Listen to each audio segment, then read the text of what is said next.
Jamais sans la grâce, une dévotion matinale qui vous connecte à la pensée de Dieu et vous donne la provision du ciel au quotidien. Une nouvelle journée, une nouvelle provision. Bienvenue dans notre dévotion de ce jour, fidèles auditeurs de Jamais sans la grâce. Et ce matin, j'aimerais que nous parlions de la grandeur selon Dieu. Et nous allons voir juste une personne que Dieu a qualifiée de grande. Mais avant de continuer, permettez-moi de prier.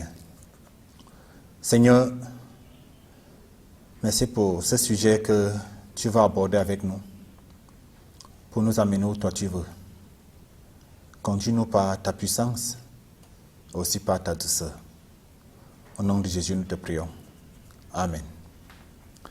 Donc, nous allons lire deux versets, du moins un et demi, dans l'évangile de Luc, chapitre 1.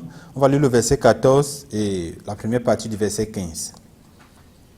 Il sera pour toi un sujet de joie et d'allégresse, et plusieurs se réjouiront de sa naissance, car il sera grand devant le Seigneur. Que Dieu bénisse sa parole. Et pour dire ces propos, Dieu n'a pas utilisé un homme.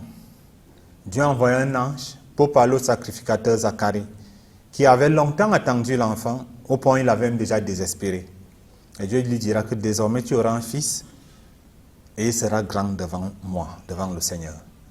Mais lorsque nous lisons la suite de ces versets, les qualificatifs que Dieu donne à la grandeur de cet homme, Dieu dira qu'il ne boira pas de vin, ni de liqueur enivrante, qu'il sera rempli du Saint-Esprit, qu'il va ramener les gens à Dieu par Jésus, qu'il va réconcilier les familles, il va apporter un réveil, et il va préparer un peuple bien disposé au Seigneur. Voilà comment Dieu décrit comment sera ce grand homme. Et lorsque nous lisons la vie de Jean, nous voyons que c'est un homme, au fond, qui a souffert, qui était même méprisé de la haute classe sociale. Puisque, qu'est-ce qu'il mangeait? Il se nourrissait de sauterelles. On ne sait pas s'il faisait la nage d'abord pour les attraper. Et des miels sauvages.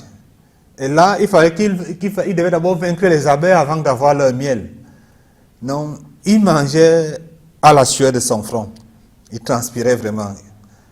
Et bien plus, bien qu'il soit un ardent défenseur de la vérité qui l'a conduit même jusqu'à mourir, il était méprisé de ceux qui sont grands.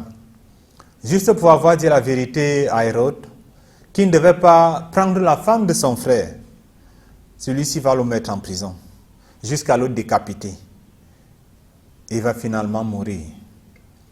Les Écritures nous disent que lorsqu'il est mort, ses disciples sont venus prendre son corps. Ils l'ont enterré et ils sont allés l'annoncer à Jésus. C'est une des caractéristiques de Jean.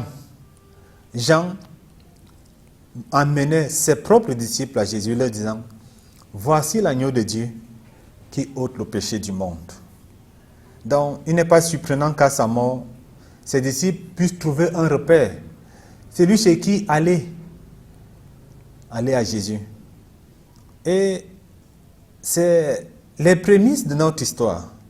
C'est aussi ce que Dieu veut caractériser en chacun de nous pour nous appeler grands. Dieu a un projet. Dieu veut réconcilier le monde avec lui-même. Et tout ce qui se porte garant pour ce projet, Dieu les appelle grands. Et Dieu voudrait que toute notre vie concourt à la réussite de ce projet. Réconcilier les gens à Jésus-Christ.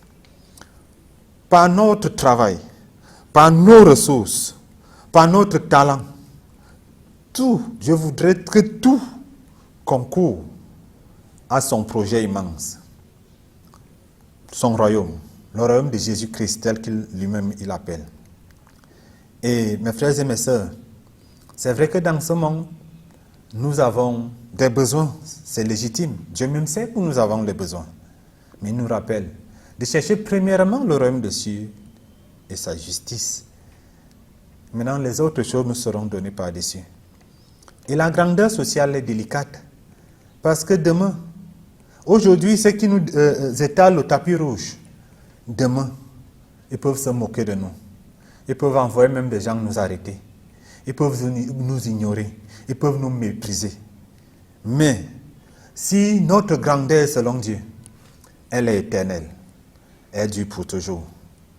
Que Dieu nous aide à aller dans cette dynamique alors, à être grand selon lui, parce que cela demeurera éternellement. Que Dieu vous bénisse et agréable journée en Jésus-Christ. Amen. Si vous avez aimé cette émission, parlez-en à vos amis. Parlez-leur du message de la grâce et de ce qu'il fait dans vos vies. Pour un sujet de prière, une question ou pour devenir partenaire, contactez-nous au 00229 94 75 80 20. Que Dieu vous bénisse et à la prochaine. En attendant, pensez avec Dieu.